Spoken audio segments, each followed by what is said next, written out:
if you are just joining us, you're tuned in to the Kenny D Show, and I'm your host, Kenny D, and where we bring you entrepreneurs, hustlers, and stars. And today we got a hustler in the building. That's right, the one and only Bustamove, the Chocolate City hustler, right here, right now on the Kenny D Show. So let me ask you this: in the midst of you hustling and stuff like that, did you ever run into the cops? Maybe did a little time, stuff like that, because that's the type of stuff that happens in the streets. Did that ever happen to Buster Move? But of course, at an early age, man, I had a great run. Um, I'm gonna say from like 15 almost to 20. I had a nice run in the streets for getting that fast money. I went to prison at 21. I did 5.5 years straight at Mm, 21. I went to prison at 21, you know what I'm saying, in the streets. okay. Because when you're in the street game, it's the hustle, it's the robbery, it's the police, you know what I'm saying? And I can remember this right here, true story, Kennedy. I can remember being on KVP, that's the street around Landover, and the police used to pull up on us, and the police used to tell us, it was like me and like four of my comrades out there just standing on the block. You know what I'm saying? We had a thing where you could hustle in the daytime, but if you wasn't ready for what come at nighttime, I feel so bad for these kids now these days, man, because now all these kids, man, is playing with guns. But in my generation, only the strong survived and knew how to really play with that gunplay. So, when the sun went down and you ain't had no gun, you had to get off the block. And I never forget it. The police slid through the block on us in the daytime one time. And he looked at us and he told one of my men, you'll be dead in a year because you can't think.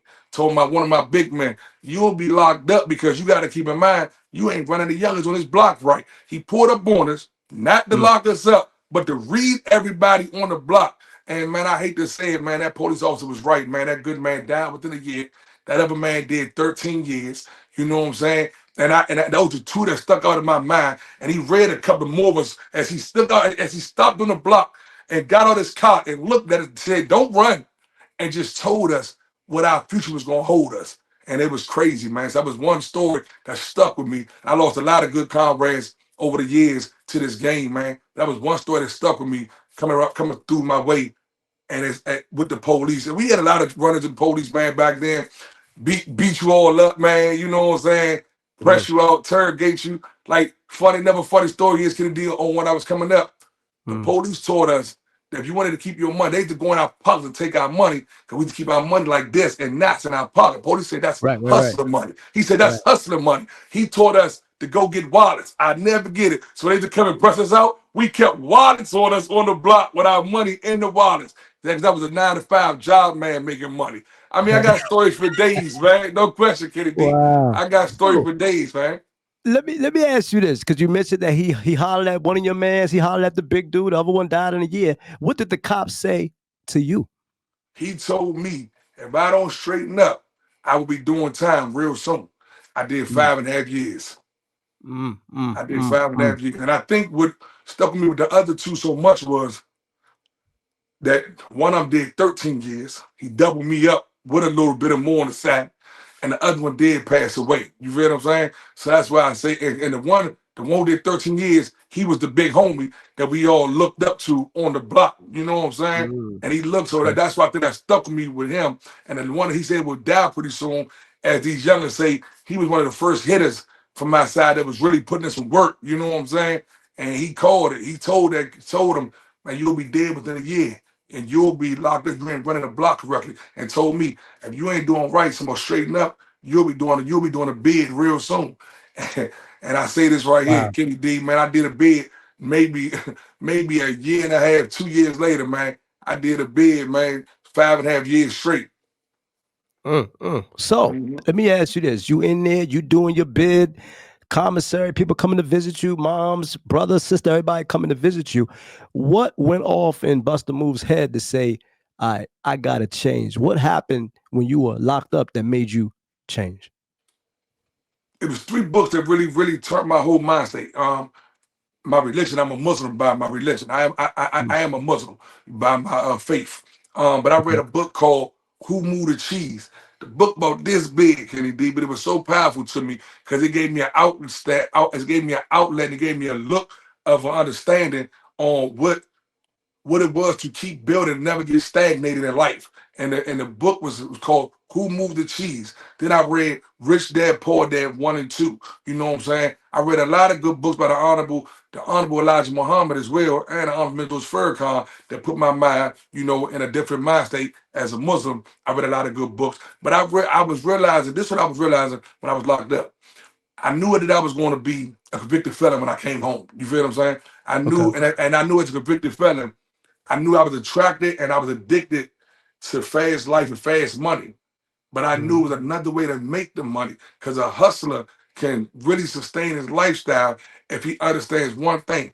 If you trying to hustle and you can make $300 a day for 30 days, you looking nice. That's a great month. Now it might not be $300 this day. It might be 600, 900 this day. It might be $100 that day. But if you in the streets and you can pace yourself $300 a day, you can sustain a good life. You know what I'm saying? So it just gave me patience. It gave me a understanding of solitude. It gave me a mind state to know that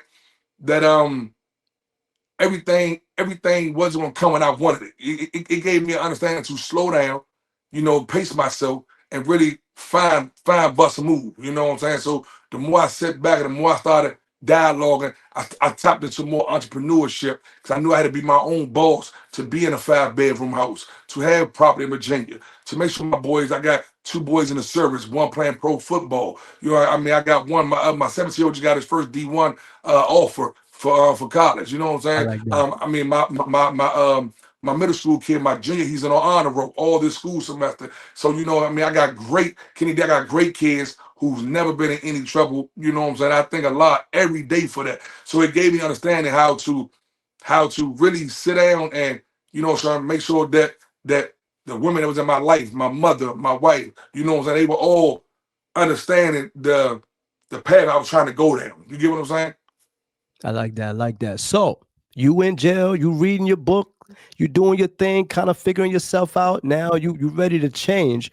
Who was the first person that came and ran to you, gave you a big hug when you was leaving the penitentiary? Well, it's always mommy, man. We mama's boys.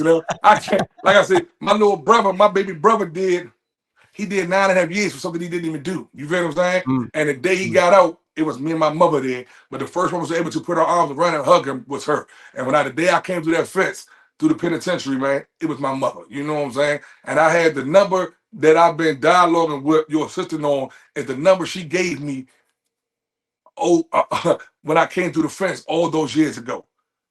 Mm. So Wow. it was my mother, you know what I'm saying, and the love of my mother. And I'm gonna give you a story what made me know that I had to really tighten up. My mother, while I was incarcerated, had an aneurysm on her Mm. brain, and A most people brain that get aneurysm. aneurysms, they pass away. If you get an Mm, aneurysm, you won't survive off that. You feel what I'm saying? You feel me? You get an aneurysm, you die. You know what I'm saying? right. And Allah Right. blessed her. She was able to survive from an aneurysm that eruption on her brain. And like I say, I cried 2 times when I was incarcerated, man. One was a good friend of mine's father who raised me and taught me the game. You know what I'm Mm, saying? His father, who was a cold-blooded hustler, he passed away while I was locked up. That hurt me. I cried. I shed a tear for them. And then when my mother had caught that aneurysm, I shed a tear for her. You know what I'm saying? And when I came home, I vowed to get out here, make them proud, take care of them, her, my father, my family. You know what I'm saying? So that's what really made me realize that it was time to get out here and understand. Let's do this family thing. mm. Well said. Well said. All right.